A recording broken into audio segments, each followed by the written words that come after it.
E olha, a gente sabe que a adolescência é um período de transição, né, gente?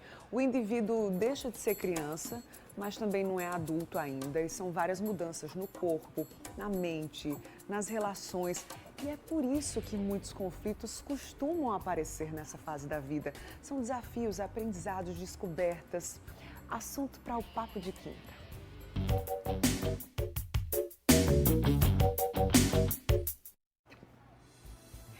Aqui no estúdio, na Casa do Mulher Demais, para conversar com a gente sobre esse assunto, tirar as dúvidas sobre o universo da adolescência, eu recebo aqui a psicóloga Aline Arruda. Bom dia, Aline, seja bem-vinda. Bom dia, Bruna, viu? obrigada, bom dia a todos. Vamos nessa, que para o Papo de Quinta ficar completo, claro que eu conto com a sua participação, né? Me conta, quais são as suas dúvidas sobre a adolescência? Tem algum filho, sobrinho, neto, adolescente?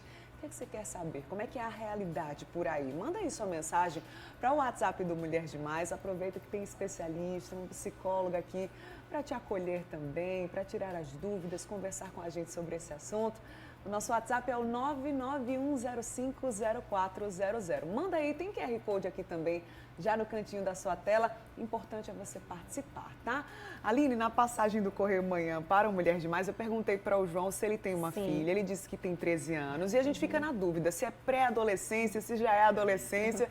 Então explica pra gente, existe uma faixa etária mesmo? Qual é esse período, então? Existe. A partir dos 12 anos até os 18, a gente tem o que é chamado de adolescência, né? Embora nós tenhamos hoje uma questão que ela é também uma construção social, que hoje nós temos jovens passando dos 25 anos, dos 20 anos até os 25, que ainda são considerados por um sentido de percepção social, por exemplo, de assumir responsabilidades, né? Essa questão de sair da casa dos pais, trabalhar, estudar.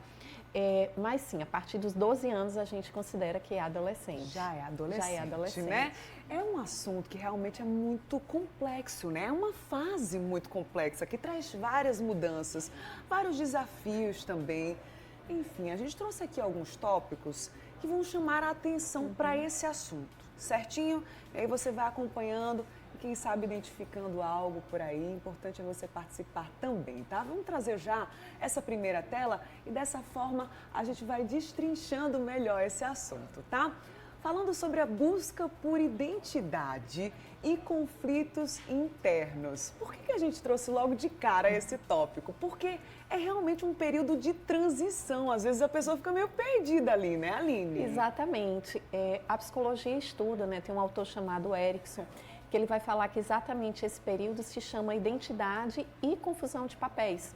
Porque o jovem, ele está naquele processo de busca por uma identidade. Sim. Ele quer ser visto e entendido como ele, em sua integridade, né? Muitas vezes a criança é filho de, irmão de, né? Então ela quer agora ser, e aí por isso muitas vezes ela quer ter algo ali que chama a atenção na sua aparência, no estilo musical, no cabelo, porque ele quer ser visto daquela forma, ao mesmo tempo que ele ainda está em construção da sexualidade, dos valores, das crenças religiosas, do que ele quer ou não quer dos pais. Isso é um processo que leva anos, né? Só que ele não pode fazer essa caminhada sozinho, porque ele tem a outra parte que são os conflitos, né? Os conflitos de papéis. Então ele precisa de orientação.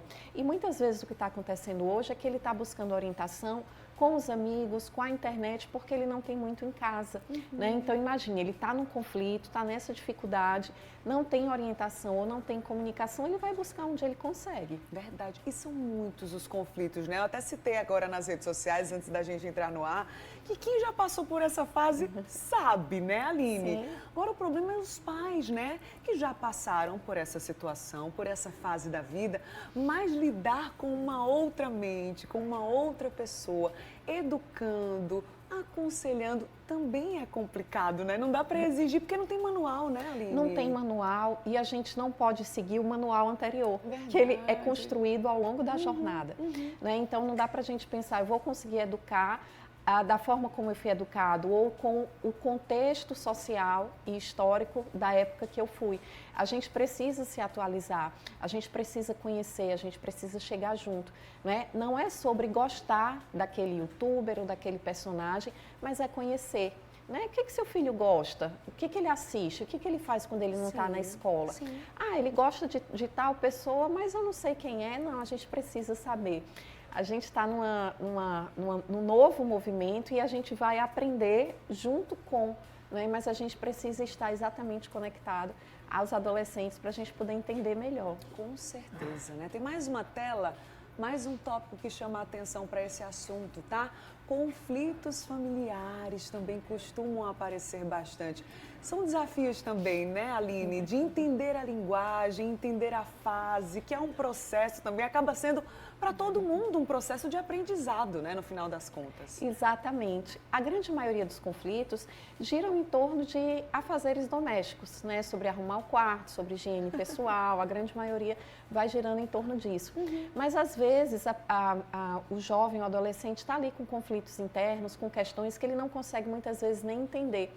Eu lembro de uma jovem que falava que a ansiedade dela era como um secador de cabelo ligado na barriga dela, que soprava ar quente, que batia uma bola, como se fosse uma bola de ping-pong na garganta. Então, era a melhor forma que ela tinha de expressar isso. Então, nessa dificuldade, muitas vezes, de expressar as emoções, de ter com quem converse, a pessoa fica ali confusa, né? E aí os conflitos, aí não quer ouvir os pais, aí acha que os pais não vão entender e aí vai buscar essa ajuda, esse suporte na internet. Na segunda fase da adolescência, ali por volta do final dos 15, 16, 17 anos, já começam conflitos mais sociais, sobre concordar ou não concordar com a visão de mundo, política, social. Sim. Então, os conflitos saem e às vezes os pais não acompanham, né? Então, até conseguir se igualar isso no início da idade adulto jovem, né, isso leva um tempo. Então é preciso ter paciência, é preciso conversar, é preciso lembrar que a mente adulta é a dos pais, porque às vezes os pais ficam trocando ali,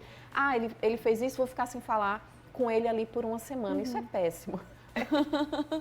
Então é entender ali que você precisa acompanhar, precisa ter paciência, precisa buscar ajuda quando não tiver, Sim. né? Quando não souber o que fazer, buscar uma ajuda profissional, mas ter paciência, que essa fase ela é super importante para a construção da identidade. Certamente, né? Eu não sou mãe ainda, mas eu imagino que o principal medo, talvez, ou receio dos pais e mães é encontrar o equilíbrio entre ser uma pessoa que vai conquistar a confiança daquele jovem, daquele adolescente, mas ainda assim ser uma voz de autoridade, né, Aline? Existe essa fórmula também para encontrar isso? Não existe fórmula. E aí uma pergunta que geralmente me chega muito é: eu devo ou não conferir o celular do meu filho? Eu devo ou não olhar o que ele está olhando? Eu vou estar invadindo a privacidade dele? Né? Imagine que a criança vai brincar no parquinho, você vai supervisionar. Quando ela vai para o shopping, já na adolescência, ou passear ali com os amigos, você quer saber com quem vai, você quer saber, porque você precisa monitorar. Hoje em dia, o quarto não é o lugar mais seguro que a gente pensava antes. Então, sim, é preciso você olhar, é preciso você ver, porque é algo que sim é da privacidade dele, mas você chegar junto e olhar, filho, deixa eu ver o que você está olhando, deixa eu ver com quem você está conversando, deixa eu dar uma olhada aí. É aquele monitoramento que nós tínhamos antigamente, né, quando a internet não era tão intensa assim. Então, é uma forma de você estar também tomando conta, né? Você respeita ali o que ele gosta, mas você precisa tomar conta, porque senão não há limite, né? Verdade. A internet é uma terra que ela pode ser usada para coisas boas e ruins. Verdade, a gente já está recebendo relatos e dúvidas através do Zap do Mulher Demais, aqui vocês têm prioridade. Vamos trazer já na tela aqui para a gente ir acompanhando e já frisando aqui para vocês, vocês já sabem disso, né? Mas não custa reforçar. Se não quiser se identificar, tá tudo certo. O Thiago se identificou. Ele pergunta assim, ó, quais são os principais desafios emocionais e psicológicos enfrentados pelos adolescentes durante essa fase da puberdade? E como os pais e educadores podem oferecer apoio e orientação para ajudá-los a lidar com esses desafios e desenvolver uma autoestima saudável? Falar sobre autoestima também é muito importante. A gente volta e meia vai ter que falar sobre internet, né? Que tem uma linguagem própria e os adolescentes vão se formando, às vezes, dentro de um padrão, né, Aline?